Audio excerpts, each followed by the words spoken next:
I just had to let you know you're.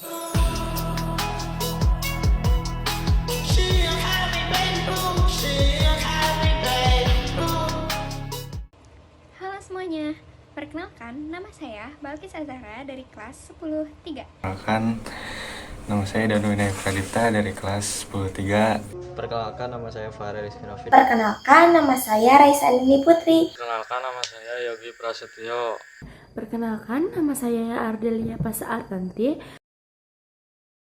Ingin membahas tugas fisika tentang biogas dan saya dari kelompok 5. Biogas adalah gas yang dihasilkan dari proses fermentasi bahan-bahan organik oleh bakteri anaerob, bakteri yang hidup tanpa oksigen. Proses ini disebut juga dengan proses pencernaan anaerobik. Bahan yang dapat digunakan meliputi kotoran hewan, limbah pertanian, sampah organik, dan sisa-sisa makanan. Nah, jadi teman-teman, sederhananya biogas itu adalah gas alternatif yang memanfaatkan limbah di sekitar kita. Contohnya seperti kotoran ternak atau sisa-sisa makanan yang kemudian dibusukkan oleh bakteri khusus hingga menghasilkan energi. Proses pembentukan biogas terbagi menjadi 4 fase. Fase pertama yaitu fase hidrolis. Bakteri memecah bahan organik kompleks, karbohidrat, protein, lemak menjadi molekul sederhana seperti gula, asam amino, dan asam lemak. Fase kedua, asidogenesis. Bakteri asidogenesis mengubah molekul sederhana menjadi asam lemak volatil, alkohol, hidrogen, dan karbon dioksida. Fase ketiga, asetogenesis. Bakteri asetogenesis mengkonversi asam lemak volatil dan alkohol menjadi asam asefat, hidrogen, dan karbon dioksida.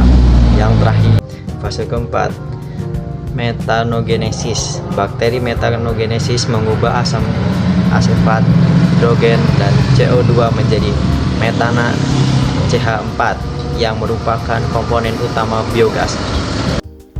Sebelum biogas dibuat, kita perlu menyiapkan bahan bakunya terlebih dahulu. Secara umum, terdapat 3 sumber bahan baku utama dalam pembuatan biogas, yaitu kotoran ternak, limbah pertanian, dan sampah organik. Ketiga bahan ini mengandung zat organik yang dapat diuraikan oleh bakteri sehingga menghasilkan gas metana yang dapat dimanfaatkan sebagai sumber energi.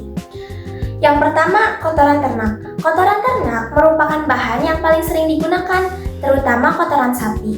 Selain kotoran sapi, kotoran kambing, ayam, dan babi juga dapat dimanfaatkan.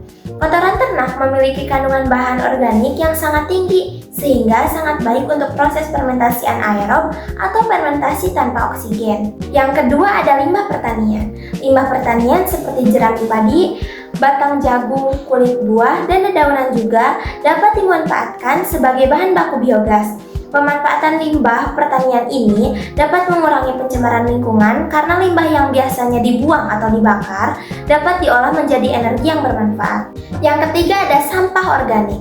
Sampah organik berasal dari sisa makanan, sayuran busuk, kulit buah, dan berbagai sampah dapur lainnya. Sampah organik dapat difermentasi untuk menghasilkan biogas sekaligus membantu mengurangi volume sampah yang menumpuk di lingkungan.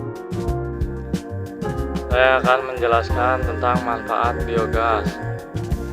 Manfaat biogas bahan bakar memasak. Biogas dapat digunakan langsung sebagai bahan bakar kompor untuk memasak. Gas metana yang dihasilkan memiliki nilai kalori tinggi sehingga efisien untuk keperluan rumah tangga.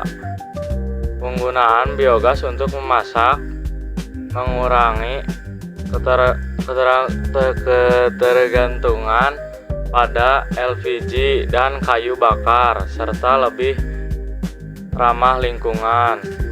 Pembangkitan listrik.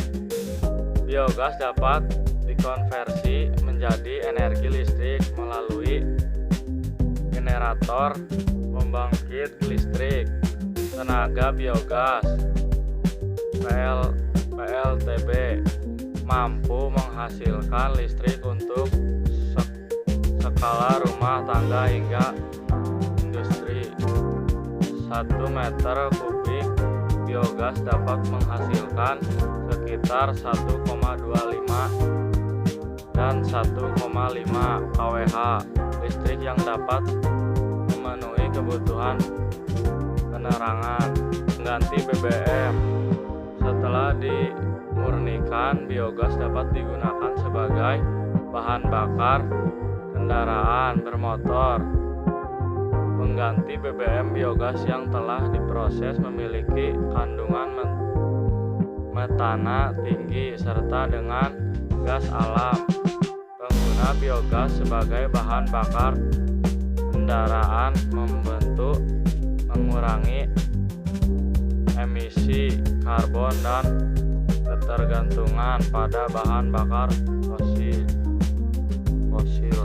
Kelebihan dan kekurangan. Kelebihannya yaitu ramah lingkungan karena mengurangi emisi gas rumah kaca dan polusi udara. Sumber energi terbaru yang dapat diproduksi secara berkelanjutan, membantu mengurangi limbah organik dari pertanian dan rumah tangga, menghasilkan pupuk organik berkualitas sebagai produk sampingan.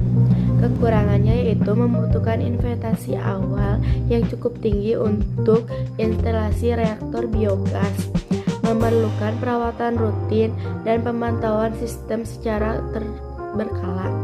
Produksi gas tergantung dan ketersediaannya bahan baku organik yang konsisten. Bahannya yaitu jenis biogas dibedakan berdasarkan bahan bakunya, seperti kotoran hewan, sampah organik, limbah pertanian, dan limbah industri. Semua jenis biogas dapat menghasilkan energi ramah lingkungan yang bermanfaat bagi kehidupan sehari-hari. Sekian dari kelompok 5. Wassalamualaikum.